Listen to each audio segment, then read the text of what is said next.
नमस्कार फ्रेंड, प्रश्न है किसी संख्या को 13 से भाग देने पर 11 शेष बचते हैं। इसी संख्या को 17 से भाग देने पर 9 शेष बचते हैं, वह संख्या क्या है। आइए इस प्रश्न को सोल्व करते हैं। देखिए, इस प्रश्न को ऑप्शन से भी सोल्व किया जा सकता है, लेकिन हम लोग इस सवाल में प्रोसेस लगाने वाले हैं। देखिए, जैसे जैसे सवाल बोला है वैसे वैसे आप लिख दीजिए कि किसी संख्या को 13 से अगर भाग दिया जाए तो शेष 11 बचते हैं। शेष को हम लोग इधर लिखते हैं। फिर उसी संख्या को अगर 17 से भाग दिया जाए तो शेष 9 बचते हैं। ठीक है, तो वह संख्या हम लोग बता देते हैं कि वह संख्या क्या है। 17 से भाग देने पर 9 शेष बचता है, तो सबसे पहले आप इसको एक बार में खिला दिए और इसको गुना कर दिए। 17 गुना 1 17 और शेष को जोड़ दीजिए। 17 और 9 हो गया आपके पास 26। फिर अगर उसी संख्या को 13 से भाग दिया जाए तो 11 शेष बचेगा। अब क्या करना है आपको, जैसे यहां से इसमें गुना किया ना, उसी टाइप से इसको आप इससे गुना कीजिए। बोलिए कि 26 गुना 13 या 13 गुना 26 और इसमें शेष को जोड़ दीजिए, वह संख्या आपका प्राप्त हो जाएगा और आपका आंसर आ जाएगा। तो इसको गुना करना है 26 को 13 से, तो 13 गुना 26 कितना होता है, बोलिए 13 छक 78 और 13 दुना 26, ये हो गया 8 6 6 12 13 3 हाथ में 1 338। शेष को जोड़ना है 11 जोड़ दीजिए तो कितना हो गया 8 और 1 9, 3 और 1 4 और ये 3। ठीक है, 349 ये आ गया आपका संख्या। ठीक है, ये मेरा गुना करने का शॉर्टकट ट्रिक है। ठीक है, आपको समझ में आया, बोलिए हाँ आ गया। अगर किसी को हो सकता है कि समझ में नहीं आए तो टॉपिक वाइज करके वीडियो प्लेलिस्ट में डाल दिए हैं। ठीक है, बढ़ते हैं अगले सवाल की ओर। और अगला सवाल ये रहा आपके स्क्रीन पे। प्रश्न क्या है, किसी वर्ग के छात्रों का 1/3 भाग पिकनिक पर महाबालेश्वर जाना चाहता है तथा 1/2 भाग खंडाला जाना चाहता है, शेष कहीं नहीं जाना चाहता है। यदि कहीं नहीं जाने वाले छात्रों की संख्या खंडाला जाने वाले छात्रों की संख्या से 10 कम हो तो महाबालेश्वर जाने वाले छात्रों की संख्या क्या होगी। देखिए, आपको पता है कि कहीं भी इस टाइप का अगर फ्रैक्शन मिल जाए तो फ्रैक्शन को आप लोग रेशियो में कैसे कन्वर्ट कीजिएगा। सबसे पहले देख लीजिए कि 1/3 भाग है और 1/2 भाग है, और दोनों का एलसीएम ले लीजिए और इसको दिमाग में सेट कर लीजिए कि एलसीएम कितना आया 6। ये आपका टोटल संख्या है। ठीक है, और इसी संख्या से आप इसमें गुना कर दीजिए तो रेशियो में आ जाएगा। रेशियो में तो है ही, फ्रैक्शन खत्म हो जाएगा। तो ये कट गया, ये आ गया आपके पास 2 और ये आपका कट गया, ये आ गया 3, 2:3। और अभी हम बोले कि ये जो एलसीएम आता है ये आपका टोटल संख्या होता है। तो अगर टोटल संख्या मेरा 6 है तो 2 आया हुआ पहला भाग, 1/3 का मान कितना आ गया 2, और 1/2 का मान कितना आ गया 3, और बाकी जो बच गया 3 और 2 5, और टोटल आपके पास 6 था तो बाकी बचा आपका 1। ठीक है, इस टाइप से कीजिएगा तो आपका समय बचेगा। 2 3 1 आया है, याद रखिएगा 2 3 1 आया है। चलिए अब आते हैं इस सवाल पे। 2 3 और 1 आया था ना, रेशियो आ गया था। 1/3 भाग पिकनिक पर महाबालेश्वर जाना चाहता है। ठीक है, महाबालेश्वर ये जाना चाहता है। 1/2 भाग कितना आया था 3, ये खंडाला जाना चाहता है, खंडाला जाना चाहता है। और शेष कहीं नहीं जाना चाहता है, ये जो शेष बचा आपका 1, ये कहीं नहीं जाना चाहता है। यदि कहीं नहीं जाने वाले छात्रों की संख्या, ये वाला खंडाला जाने वाले छात्रों की संख्या से 10 कम है, तो खंडाला जाने वाले छात्रों की संख्या कितना है, बोले 3। ठीक है, ये 3 और 1 दोनों का जो अंतर दिया है वह 10 के बराबर है। तो आप देख रहे हैं कि यहां 2 का अंतर है। 2 का अंतर अगर 10 के बराबर है तो 1 का मान कितना जाएगा, बोलिए 5 के बराबर। तो क्या पूछा गया है, महाबालेश्वर जाने वाले छात्रों की संख्या। महाबालेश्वर जाने वाला कितना है, बोले 2। अगर 1 यूनिट का मान 5 है तो 2 का कितना होगा, बोले 10। और यह रहा इस सवाल का सही जवाब। बोलिए समझ में आ रहा है। इस टाइप का सवाल 3-4 बार रिपीट कर चुके हैं। ठीक है, चलिए बढ़ते हैं अगले सवाल की ओर। और अगला सवाल ये रहा आपके स्क्रीन पे, इसको उड़ाया जाए।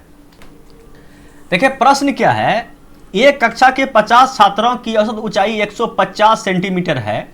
इनमें से 5 छात्र जिनकी औसत ऊंचाई 146 सेंटीमीटर है कक्षा छोड़ जाते हैं, तथा दूसरे 5 छात्र जिनकी औसत ऊंचाई 156 सेंटीमीटर है प्रवेश लेते हैं। कक्षा के सभी छात्रों की वर्तमान औसत ऊंचाई क्या है, हमें बताना है। आइए इस प्रश्न को सोल्व करते हैं। देखिए, 50 छात्र था और सभी का औसत ऊंचाई कितना था, 150 था। 50 छात्र था, सभी का औसत ऊंचाई 150 सेंटीमीटर था। ठीक है, 5 छात्र कक्षा छोड़ जाते हैं जिसकी ऊंचाई 146 सेंटीमीटर था। 5 छात्र था जिसका कि औसत ऊंचाई कितना था, 146 146 146। ठीक है, कक्षा छोड़ के चला गया। और 5 छात्र जिसकी औसत ऊंचाई 156 है वह प्रवेश कर गया। 5 छात्र गया और 5 छात्र वापस आ गया। ठीक है, अगर टोटल 146 एवरेज का छात्र गया है, ठीक है, तो अगर 146 वाला पांचों छात्र आ जाता तो एवरेज में कोई चेंज नहीं आता। एवरेज उस समय भी, या बोला जाए वर्तमान में भी, 150 ही रहता। समझ पा रहे हैं? मान के चलिए एवरेज क्या होता है, कोई संख्या 2 है, कोई संख्या 3 है, कोई संख्या 4 है, कोई संख्या 5 है। ठीक है, तो बोला जाए कि एवरेज क्या है, तो एवरेज यही होता है 2 3 कितना हुआ, 5 5 4 9 और 9 5, बोलिए कि 9 1 10 14। ठीक है, 14 को अगर आप कितना संख्या है, 4 संख्या है, 4 से भागा दीजिएगा तो कितना होगा, बोलिए कि 14/4। कहने का मतलब क्या हो गया कि 3.5। ठीक है, 3.5 एवरेज है। अगर कोई एक संख्या को हम यहां से निकाल दें, 4 को निकाल दिए और इसके जगह पे हम फिर 4 को वापस कर दिए तो एवरेज तो मेरा वही रहेगा। ठीक है, अब बात आ गया कि यहां तो गया है 146 वाला 5 छात्र और आया है 156 वाला 5 छात्र। मतलब एक छात्र जो है, एक छात्र जो चेंजिंग हुआ स्थान, 146 का एक छात्र गया और 156 का एक छात्र आया, तो एक छात्र जो है 10 अधिक ऊंचाई का, 10 सेंटीमीटर अधिक ऊंचाई का छात्र आ गया है। अगर एक छात्र 10 सेंटीमीटर अधिक आया है, लाया है, तो ऐसा 5 छात्र होगा। ठीक है, जो क्या किया होगा, 10 सेंटीमीटर ऊंचा वाला प्रवेश कर गया होगा। तो एवरेज का अगर कुल योग का बात कर लिया जाए तो एवरेज का कुल योग में 50 का अंतर ला देगा। ठीक है, 50 का अंतर ला देगा। अगर हमें इस 50 को टोटल में बांटना है तो 50 से भाग देना पड़ेगा। जो देखिए, टोटल चेंजिंग करने के जगह जहां पे उलटफेर हुआ है उसी को हम चेंज कर दिए और उसी का केवल एवरेज निकाल दिए, तो उसके बाद टोटल एवरेज का मान वही होगा।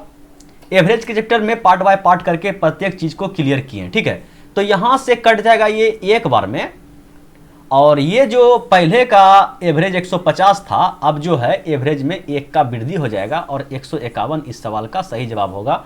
इतना तूल कलाम करने का जरूरत नहीं था हमें, यदि आप एवरेज का वीडियो देखे हैं तो। हम ऐसा उम्मीद करते हैं कि 50% लड़का को ये बात समझ में नहीं आया होगा, और जिसे आ गया तो उसके लिए तो खुशी की बात है।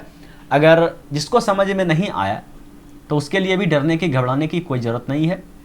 एवरेज का एक लंबा प्लेलिस्ट बना के रख दिए हैं, 5-7 वीडियो है उसमें। ठीक है, आप देखिए, उसके बाद आपको रत्ती भर भी दिक्कत, तकलीफ, परेशानी समझने में नहीं होगा। ठीक है, चलिए बढ़ते हैं अगले सवाल की ओर। और अगला सवाल ये रहा आपके स्क्रीन पे।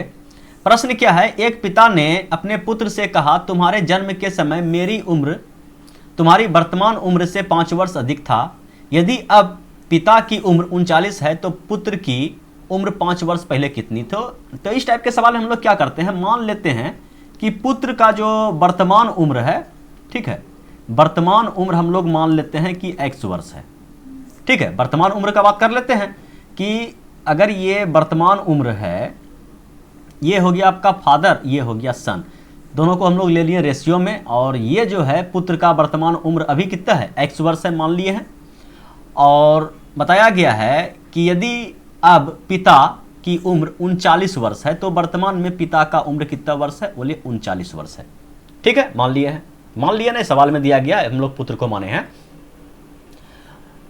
तो बताया गया है कि तुम्हारे जन्म के समय, जिस समय इसका जन्म हुआ होगा तो सन 0 वर्ष का होगा, बोलिए एकदम। और उस समय पिता का जो उम्र है, बोला है कि देखिए, तुम्हारे जन्म के समय मेरी उम्र, मतलब पिता की उम्र, तुम्हारी वर्तमान उम्र से 5 वर्ष अधिक थी। तो ये अगर वर्तमान में x है तो ये x + 5 होगा।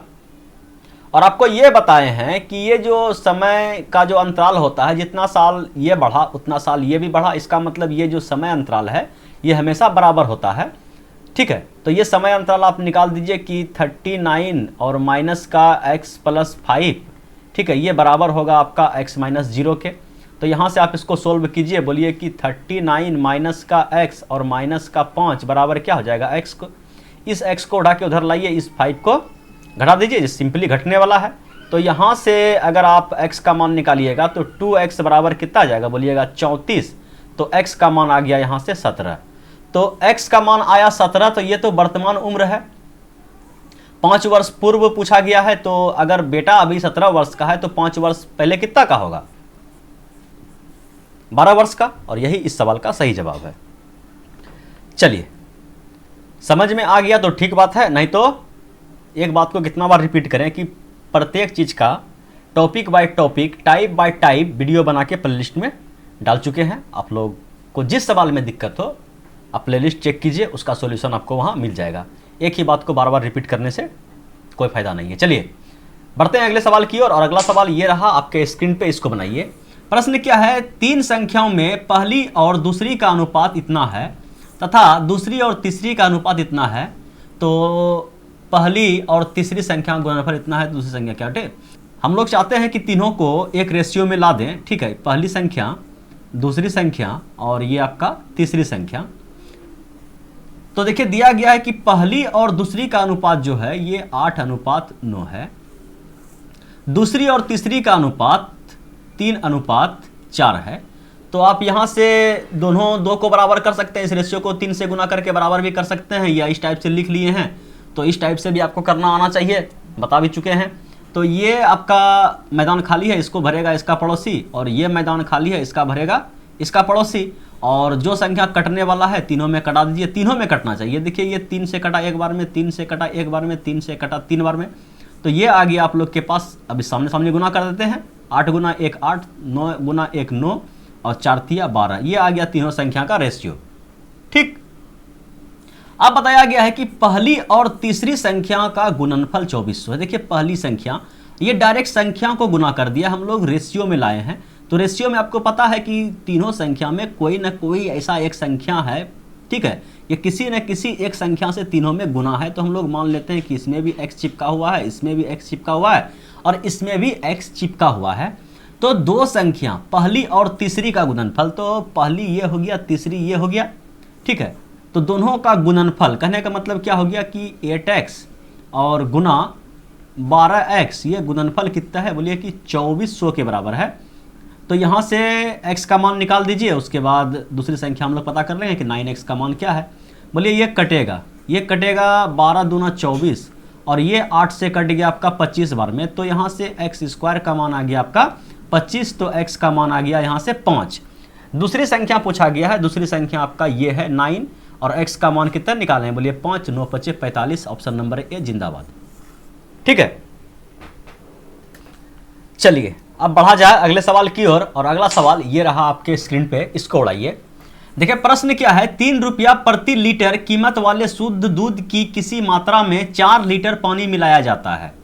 यदि वह बेईमान दूध वाला पहले के मूल्य पर उस मिश्रण को बेचकर 20% लाभ कमाता है, तो ग्राहक कितनी मात्रा में शुद्ध दूध पाएगा, ठीक है। देखिए ये जो है 20% का लाभ कमाता है। 20% का फ्रैक्शन वैल्यू आप सभी को पता है कि 1/5 होता है ना 20% का फ्रैक्शन वैल्यू। अगर वह 5 दूध है उसमें 1 पानी मिलाएगा और मिश्रण कितना हो जाएगा आपके पास, बोले उसके पास 6 लीटर का। और ये बोलेगा कि 6 लीटर जो है मेरा प्योर मिल्क है, लेकिन वह क्या किया है, उसमें 1 पानी मिला दिया है, क्योंकि पानी ही इसका फ्री है। 20% का लाभ मतलब 5 का वह किसी से खरीदा होगा, दूध वाला भी दूध किसी से खरीदा होगा 5 लीटर, और उसमें 1 लीटर पानी मिला दिया, और यही पानी जो होता है प्रॉफिट के बराबर होता है। और उसका टोटल मिश्रण कितना हो गया, बोलिए 6 लीटर। अब वह किसी को बेचेगा तो 6 लीटर बोल के बेचेगा, पैसा लेगा तो 6 लीटर का पैसा लेगा। तो प्रॉफिट क्या हुआ, प्रॉफिट यही 1 का हुआ जो वह पानी मिलाया है, ठीक है। बस इतने सा सवाल में समझना पड़ता है, बाकी तो कोई दमदशा नहीं है सवाल में, ठीक है। चलिए रुपया से कोई मतलब नहीं है, पहले जितना वह दूध बेचता था उतने दूध अभी बेच रहा है। वह 6 लीटर हम लोग के अनुसार से 6 लीटर वह हर बार दूध बेचता था, और इस बार भी वह 6 लीटर दूध बेच रहा है, लेकिन इस बार वह क्या कर रहा है, 20% का लाभ कमा रहा है। तो बताया गया है कि 4 लीटर वह पानी मिलाता है। हम लोग के अनुसार से पानी कितना है, बोलिए 1 लीटर। अगर ये 1 लीटर मेरा पानी है और उसके अनुसार से 4 लीटर पानी है, तो हम लोग को पानी को 4 लीटर बनाना पड़ेगा। कहने का मतलब इस फ्रैक्शन में ऊपर नीचे 4 से गुना कर देंगे। तो अगर हम इसको 4 से गुना किए तो ये भी तो 20 हो गया। अब मिश्रण हो गया आपका कितना, 24 लीटर। समझ पा रहे हैं? तो बताया गया है कि ग्राहक कितनी मात्रा में शुद्ध दूध पाएगा।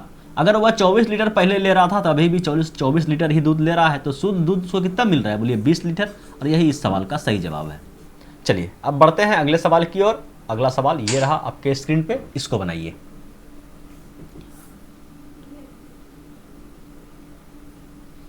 देखिए प्रश्न क्या है, ए और बी संयुक्त कंपनी शुरू की, ए की निवेश बी के निवेश का तिगुना था।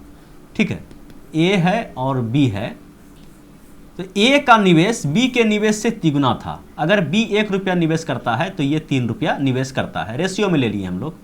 ठीक है, उसकी निवेश की अवधि बी के निवेश की अवधि से दोगुनी थी। अगर ये 1 साल के लिए रखता है तो ये 2 साल के लिए रखता है, तो ये टोटल फाइनल रेशियो क्या हो गया, बोलिए कि 6:1 आ गया। ठीक है, अब बताया गया है कि बी के निवेश दुगनी थी। अगर बी को लाभ के तौर पर 4,000 रुपया मिले, अगर ये जिस रेशियो में पूंजी लगाता है, ठीक है, और जितना समय रहता है, दोनों का गुणनफल के अनुसार ही प्रॉफिट का बंटवारा होता है, बोलिए हाँ। बताया गया है कि बी को लाभ के तौर पर 4,000 रुपया मिला। अगर ये 1 मिला है लाभ बी को, ठीक है, अगर ये 1 बराबर आपका 4,000 के है, तो पूछा गया है तो कुल लाभ बताएं कि दोनों मिलके कितना कमाया। दोनों मिलके कितना कमाया होगा, 6 और 1 7, तो 7 का वैल्यू निकाल दीजिए। बोलिए 1 का वैल्यू 4, तो 7 का वैल्यू 28,000 रुपया। ठीक है, 28,000 रुपया, ये रहा इस सवाल का सही जवाब। बोलिए कोई दिक्कत तकलीफ परेशानी, बोलिए कोई दिक्कत तकलीफ परेशानी नहीं है।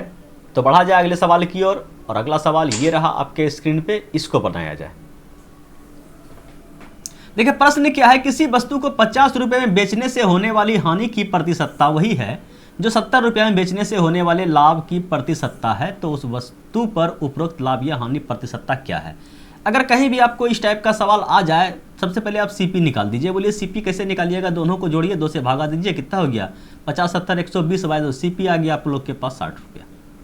अगर सीपी 60 रुपया हो गया तो परसेंटेज पूछा गया है कि 50 में बेचने पर हानि हो रहा है, 60 में खरीदा है 50 में बेचा है, तो हानि तो होगा ही। 10 रुपये का हानि हुआ 50 पे, ठीक है, सॉरी मतलब सीपी पे हानि हो रहा है, सीपी पे, और परसेंटेज पूछा जाए 100 से निकाल दीजिए गुना। ठीक है, तो ये 0 से ये 0 कट गया और 100 भागा 6 कितना होगा, ये हुआ आपका आंसर। समझ में नहीं आया तो कोई दिक्कत नहीं है, इस टाइप का भी ठीक है टाइप बाय वीडियो पड़ा हुआ है। लेकिन फिर से देखिए कि लाभ कब होता है और हानि कब होता है। समझिए कि देखिए किसी वस्तु को 50 में बेचने पर होने वाली हानि, ठीक है, हानि, और एक बार क्या हो रहा है आपको लाभ, ठीक है, लाभ।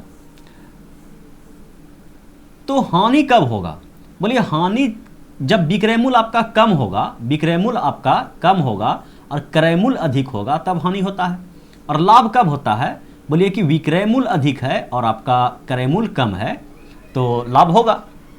तो यहां से दिया गया है कि 50 रुपये में बेचने पर हानि होता है, ये हो गया आपका सीपी और ये हो गया आपका 50 रुपये में हानि हो रहा है, ठीक है। और फिर बताया गया है कि अगर इस वस्तु को 70 में बेचा जाए तो इस कंडीशन में उसको लाभ होता है, दोनों का प्रतिशतता बराबर है, तो परसेंटेज लगाइएगा तो लाभ गुना 100, समझिएगा इस टाइप से, लाभ गुना 100 बटे क्रय मूल्य, ठीक है। यहाँ भी आप चिपकाइएगा कि लाभ गुना 100 बटे क्रय मूल्य, तो ये तो कट जाएगा, ये तो कट जाएगा, तो बाकी तो मुद्दा यहीं पे आके अटक गया, ठीक है। मुद्दा तो बस यही है और तो कोई बड़ा मुद्दा है नहीं, बाकी सब तो कटने वाला है, बस इतने सा मुद्दा है, ये आपस में आपका बराबर है। तो यहाँ से आपका सीपी निकल जाएगा। बोलिए कि इस सीपी को उठा के उधर लाइए, इसको उधर भेजिए, तो 2CP बराबर 120 और सीपी बराबर आ गया आप लोग के पास 60। अगर सीपी 60 है तो आप चाहे लाभ में अप्लाई कीजिए या हानि में अप्लाई कीजिए, आपका आंसर सेम आने वाला है। चलिए हम लाभ में अप्लाई करते हैं, ठीक है। तो लाभ में अप्लाई कीजिएगा तो लाभ गुना 100, ठीक है। लाभ कितना का हो रहा है, लाभ हो रहा है 70 माइनस सीपी 60, 10 का लाभ हो रहा है, लाभ गुना 100 बटे क्रय मूल्य, क्रय मूल्य 60, ये 0 से ये 0 कट गया, वही आंसर। हानि में अप्लाई करना है तो हानि में अप्लाई कीजिए कि 60 माइनस 50 कितना हुआ, 10 का हानि, ठीक है। सीपी से, सीपी 60 100 से कितना है, ठीक है, बस वही आने वाला है। इधर से कान पकड़िए, ये उधर से कान पकड़िए। ये अगर आप रेगुलर प्रैक्टिस कर रहे हैं तो इस सवाल को देखना है और आंसर टिक करके निकल जाना है। इस पर टाइम ही बर्बाद नहीं करना है। कमी कहाँ है? प्रैक्टिस में। चलिए अब बढ़ते हैं अगले सवाल की ओर। और अगला सवाल ये रहा आपके स्क्रीन पे, इसको भी बनाया जाए।